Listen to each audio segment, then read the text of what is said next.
Dan ini kemudian ada dugaan bahwa perubahan-perubahan keputusan itu dipengaruhi oleh anak dari petinggi perusahaan ini yang bergabung dengan anak presiden. Jadi ini yang disebut dengan ya semacam nepotisme ya, ada kolusi dan sebagainya. Jadi ada dugaan ke sana. Ini dari perspektif hukumnya advokat yang. Jadi dia paham mengapa reformasi ini akhirnya memburuk karena permainan yang sering kita sebut nepotisme. Nah, anak presiden ada di dalam wilayah itu sekarang. Jadi Ubed hanya ingin mengingatkan kembali bahwa reformasi itu janjinya adalah hilangkan nepotisme itu.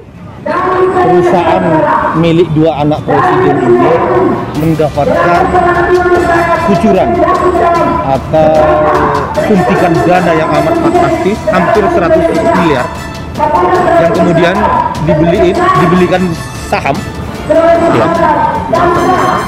Dan itu bagi kami hal yang sangat tidak wajar. Secara hukum itu tidak wajar, tidak sesuai dengan prinsip-prinsip kepatutan, sehingga bagi kami ini tidak mungkin anak seorang presiden, kalau bukan anak seorang presiden, mendapatkan suntikan dana yang begitu besar. Gampang lah, Pak Jokowi makin gampang. Karena dari awal kita tahu bahwa kalau ada konsep itu mudah untuk diargumentasikan. Kalau dari awal nggak ada konsep, maka siksatnya Pak Jokowi itu akan terjerembab akhirnya. Nah, itu yang dibaca oleh publik secara lengkap. Dan kalau yang melaporkan itu adalah LSM, mungkin dianggap atau kelompok tertentu, itu dendam atau apa sih ini. Ubed ini adalah doktor di bidang sosiologi, paham tentang etika publik. Jadi dia mengerti kenapa dia harus laporkan. Karena itu bertentangan dengan public ethics. Gibran Kaisang dilaporkan ke KPK, Muldoko .2, jangan ada judgement anak pejabat tak boleh kaya. Muldoko pun meminta masyarakat tidak mudah memberikan penilaian negatif atas materi yang dimiliki oleh anak presiden. Good point. Jangan mudah sekali memberikan judgement bahwa seolah-olah anak pejabat itu negatif. Anak Jokowi tak kenal takut. Gibran, silakan tangkap saya. Ini respon KPK. Dua anak Presiden Joko Widodo, Gibran Raka Buming Raka dan Kaisang Pangarep dilaporkan ke Komisi Pemberantasan Korupsi oleh dosen Universitas Negeri Jakarta, Ubedillah Badrun, pada Senin 10 Januari. Gibran dan Kaisang dilaporkan terkait dugaan tindak pidana korupsi dan atau tindak pidana pencucian uang. Dilansir dari republika.go.id, pelaporan tersebut terkait dugaan korupsi, kolusi, dan nepotisme terhadap relasi bisnis Gibran dan Kaisang dengan grup bisnis yang terlibat kasus pembakaran hutan berinisial PT ASM. Pelapor menyebut grup bisnis itu mengucurkan investasi ke perusahaan yang dimiliki Kaisang dan Gibran. Saat diminta tanggapan oleh wartawan, Gibran menyatakan tidak akan melaporkan balik pelapor. Wali Kota Solo tersebut hanya meminta agar dibuktikan apakah benar-benar bersalah. Dia juga mengaku tidak keberatan ditangkap saat ini juga jika terbukti bersalah. Ubedillah Badrun saat melaporkan Gibran dan Kaisang mengatakan, laporan tersebut berawal saat 2015 lalu PT SM menjadi tersangka pembakaran hutan dan sudah dituntut oleh Kementerian Lingkungan Hidup dengan nilai 7,9 triliun. Namun dalam perkembangannya, Mahkamah Agung hanya mengabulkan tuntutan sebesar 78 miliar. Ubedillah mengatakan, dugaan KKN tersebut sangat jelas melibatkan Gibran, Kaisang dan anak petinggi PT ASM karena adanya suntikan dana penyertaan modal dari perusahaan Venture. Dia mengatakan, dana dikucurkan 2 kali kurang lebih 99,3 miliar dalam waktu berdekatan. Karena itu dia minta kepada KPK untuk menyelidiki kasus itu agar menjadi terang benderang. Dan bagaimana kemudian bila perlu Presiden dipanggil untuk menjelaskan posisi ini, kata Ubedillah di Jakarta pada Senin. Pelaksana tugas juru bicara KPK, Ali Fikri, memastikan KPK akan menindaklanjuti pelaporan terhadap Gibran dan Kaisang. KPK telah menerima laporan terhadap Gibran dan Kaisang melalui bagian persuratan KPK. KPK akan terlebih dahulu melakukan verifikasi dan telah terhadap data laporan tersebut. Verifikasi dilakukan untuk menghasilkan rekomendasi apakah aduan tersebut layak untuk ditindaklanjuti dengan proses telah atau diarsipkan. Dia menjelaskan, proses verifikasi dan telah penting dilakukan sebagai pintu awal apakah pokok aduan tersebut sesuai undang-undang yang berlaku, termasuk sambung dia ranah tindak pidana korupsi dan menjadi kewenangan KPK atau tidak. Apabila aduan tersebut menjadi kewenangan KPK, tentu akan ditindaklanjuti sesuai ketentuan hukum yang berlaku. Begitulah katanya. Ali mengatakan KPK juga secara proaktif akan menelusuri dan melakukan pengumpulan berbagai keterangan dan informasi tambahan untuk melengkapi aduan yang dilaporkan. Pengaduan masyarakat menjadi salah satu simpul kolaborasi KPK dengan publik dalam upaya pemberantasan korupsi. Kedua anak Presiden Jokowi ini dilaporkan ke KPK atas dugaan KKN dan tindak pidana pencucian uang. Gibran pun tidak ada rencana untuk melaporkan balik. Bahkan dengan tegas, Gibran menantang Ubedillah Badrun untuk membuktikan. Gibran juga siap diperiksa dan ditangkap kalau memang melanggar. Menurutnya, dirinya meminta sang pelapor untuk memberikan bukti. Jika memang salah, dirinya siap ditangkap sekarang juga. Gibran siap menjalani proses hukum jika memang terbukti melakukan pelanggaran.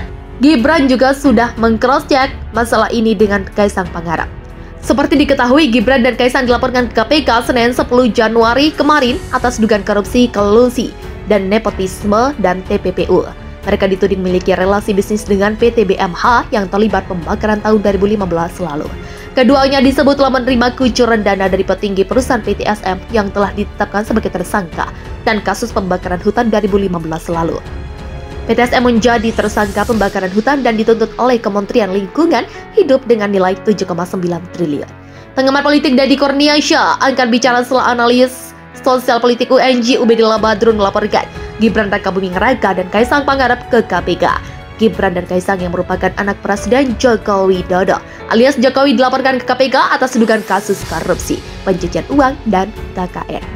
Deddy pun menyoroti etika keluarga Jokowi apabila ingin melaporkan terlapor ketika merasa nama baik dicemarkan. Menurut Deddy, dugaan terkait tindak pidana korupsi merupakan bagian kepentingan publik.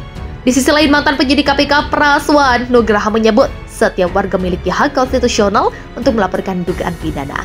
Menurut dia, semua orang wajib diperlakukan sama di hadapan hukum, termasuk Gibran dan Kaisang. Pada prinsipnya, warga negara juga berhak melaporkan dugaan tindak pidana yang terjadi kepada dirinya, kepada penegak hukum, kata Praswan. Ubedillah Badrun duga dua anak Jokowi, Gibran dan Kaisang korupsi. KPK tidak melihat bapaknya siapa. Dosen Universitas Negeri Jakarta, Ubedillah Badrun menduga dua anak Presiden Joko Widodo, yakni Gibran Raka Buming Raka dan Kaisang Pangarep korupsi dan memutuskan membuat laporan ke KPK. Ubedillah Badrun resmi melaporkan dua anak Jokowi yakni Gibran dan Kaisang ke Komisi Pemberantasan Korupsi. Dosen UNJ Ubedillah Badrun melaporkan Gibran dan Kaisang atas dugaan korupsi dan atau TPPU relasi bisnis anak presiden dengan grup bisnis yang diduga terkait pembakaran hutan. KPK diketahui telah menerima dan melakukan penelahan lebih lanjut laporan dosen UNJ Ubedillah Badrun pada dua anak Jokowi yakni Gibran dan Kaisang. Penelahan lebih lanjut laporan Ubedillah Badrun pada Gibran dan Kaisang terkait dugaan korupsi dikonfirmasi oleh Wakil Ketua KPK Nurul Gufron. KPK akan melakukan proses penelahan lebih lanjut, kata Nurul Gufron pada Selasa 11 Januari 2022 seperti dikutip pikiran rakyat Tasikmalaya.com dari Antara. Wakil Ketua KPK Nurul Gufron mengungkapkan pihaknya akan menerima laporan dugaan korupsi dari pelapor atau terlapor siapapun. KPK tidak melihat anak siapa, tidak melihat bapaknya siapa, tutur Wakil Ketua KPK Nurul Gufron. Nurul Gufron pihaknya juga akan melakukan penelahan lebih lanjut laporan dosen UNJ Ubedillah Badrun pada dua anak Jokowi tersebut. Akan menindaklanjuti sesuai prosedur ketentuan peraturan perundang-undangan maupun SOP di KPK untuk menelah lebih lanjut. Begitulah ujarnya. Nurul Gufron mengungkapkan penelahan lebih lanjut dilakukan untuk mengetahui laporan Ubedillah Badrun pada Gibran dan Kaisang termasuk tindak pidana korupsi atau bukan. Dari situ kemudian dipaparkan apakah layak dilidik atau tidak. Setelah kemudian dilidik baru naik ekspos untuk sidik atau tidak, ujar Nurul Gufron. Menurut Nurul Gufron, akan banyak proses sebelum laporan dugaan korupsi tersebut layak maju ke persidangan atau tidak. Sidik baru naik ke penuntutan atau tidak. Penuntutan, sidang, dan selanjutnya, lanjut Nurul Gufron. Politikus Partai Umat, MS Kaban mengapresiasi langkah aktivis 98. Ubedillah Badrun melaporkan Gibran Raka Buming Raka dan Kaisang Pangarep ke KPK. Diketahui Ubedillah melaporkan dua putra Presiden Jokowi itu ke lembaga anti rasuah atas dugaan tindak pidana pencucian uang. Ubed berharap pihak KPK lekas memproses laporan tersebut. Menurutnya KPK tak perlu segan hanya karena Gibran dan Kaisang merupakan anak orang nomor 1 RI. MS Kaban juga berpesan kepada Gibran dan Kaisang agar tak takut menghadapi laporan itu, apalagi lari seperti Harun Masiku. Kedua anak Presiden Joko Widodo, Gibran Raka Buming Raka dan Kaisang Pangarep dilaporkan dosen Universitas Negeri Jakarta sekaligus aktivis 98 Ubedillah Badrun ke Komisi Pemberantasan Korupsi. Gibran Raka Buming Raka dan Kaisang Pangarep dilaporkan ke KPK atas dugaan korupsi, kolusi, dan nepotisme pada Senin 10 Januari 2022.